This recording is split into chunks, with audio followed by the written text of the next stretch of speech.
அடுத்தப்புறமா என்னன்னு பார்க்கலாம். இன்னைக்கு எபிசோட் பார்த்தவங்களுக்கும் புரிஞ்சிருக்கும். மனோஜ் பார்த்தீங்கன்னா, அடி மேல அடி விழுற மாரி எபிசோட்ஸ் வந்து கொண்டு போயிருப்பாங்க. ஏற்கனவே பார்த்தீங்கன்னா, மனோஜோட என்கேஜ்மெண்ட் ஆனாலும் மேரேஜ் வந்து ஸ்டாப் ஆயிருக்கு. ஒரு பக்கம் கோர்ட்ல வந்து ரோகிணிக்கு வந்து காசு குடுக்கணும். 6 மாசம் டைவர்ஸ் கேஸ தள்ளி வச்சுட்டாங்க. இன்னொரு சைட் பார்த்தீங்கன்னா, அந்த டாக்குமெண்ட்ஸ் வீட்டோட டாக்குமெண்ட்ஸ்ல வந்து அவர் சைன் போட்ட விஷயம் வந்து இன்னைக்கு எபிசோட்ல வந்து நேத்தே ஆல்ரெடி தெரிஞ்சிருச்சு. இன்னைக்கு அண்ணாமலை வந்து ரியாக்ட் பண்றாரு. அதாவது மனோஜை வந்து அடிக்கிறாரு. கோவப்படுறாங்க. இந்த பழி நம்ம எல்லாருமே எதிர்பார்த்த மாதிரி பார்த்தீங்கன்னா மீனாமுத்து மேலே தான் வந்து போய் விழுந்துடுச்சு. இந்த 48 லட்சம் வந்து மீனாமுத்து கொடுக்கணும் அப்படின்ற மாதிரி அவங்க தலையிலேயே போய் விழுந்துடுச்சு. இப்போ வழக்கம் போல் விஜய் என்ன பண்ண போகிறாங்கன்னா, மீனா மேலே கோவப்பட போகிறாங்க.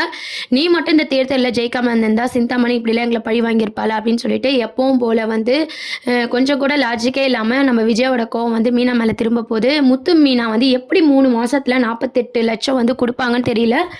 அந்த மாதிரி யோசிச்சுட்டு இருக்காங்க. ஒருவேளை பார்த்தீங்கன்னா மனோஜோட ஷோரூம் இருக்குல்லையா, அதையும் சேல்ஸ் பண்ண வாய்ப்பு இருக்குது.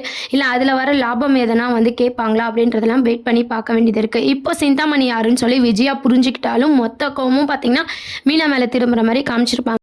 அடுத்தப்புறமா அப்படின்னு பார்த்தீங்கன்னா எல்லாருக்கும் தெரிஞ்ச மாதிரி தான் நம்ம மனோஜ் வந்து ரொம்ப சந்தோஷமாக பிரியாணி வாங்கிட்டு வராங்க. அவரு மட்டும் வாங்கிட்டு வராமல் விஜயாவுக்கும் சேர்த்து வாங்கிட்டு வராங்க.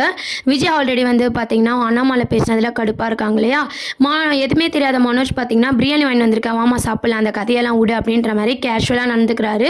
வீடே பறி போகுது, உனக்கு பிரியாணி தேவையா, கொஞ்சம் கூட சொரணை இல்லையான்னு சொல்லிட்டு மனோஜை போய் விஜயா வந்து செம்மையாக அடிக்கிறாங்க. இதுதான் அடுத்தப்புறமாவாக கொண்டு வராங்க.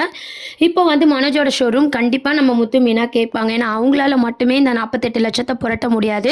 நம்ம ரவி ஸ்ருதி இவங்களும் வந்து ஒரு சப்போர்ட்டிங்காக இருக்க போகிறாங்க. இவங்க எல்லாருமே சேர்ந்து தான் அந்த காசை புரட்டி எல்லாருக்கும் தெரிஞ்ச விஷயம் தான் 3 மாதத்துக்குள்ளே அந்த கடனை அடைப்பாங்க. அதை பேஸ் பண்ணி தான் இதுக்கப்புறம் ஒரு எபிசோட்ஸ்லாம் மூவ் பண்ண போகிறாங்க. நடுவில் ரோகிணி வந்து கேம் ப்ளே பண்ண போகிறாங்க. நம்ம மனோஜ் இப்படி இருக்கிற நிலைமையை யூஸ் பண்ணிக்கிட்டு மனோஜ் மனசில் இடம் பிடிக்கணும்னு சொல்லி ரோகிணி அவங்களுக்கு ஃபேவராக சில விஷயத்த பண்ண போகிறாங்க. இதெல்லாம் தான் சிறகடிக்க ஆசை சீரியலில் வந்து அப்கமிங் ப்ரோமோவாக வந்து கொண்டு வராங்க. இதை பற்றி நீங்கள் என்ன நினைக்கிறீங்க அப்படின்றத கீழே கமெண்ட் செக்ஷன் சொல்லி சேனலையும் மறக்காமல் சப்ஸ்கிரைப் பண்ணுங்கள் ஃப்ரெண்ட்ஸ். தேங்க்யூ.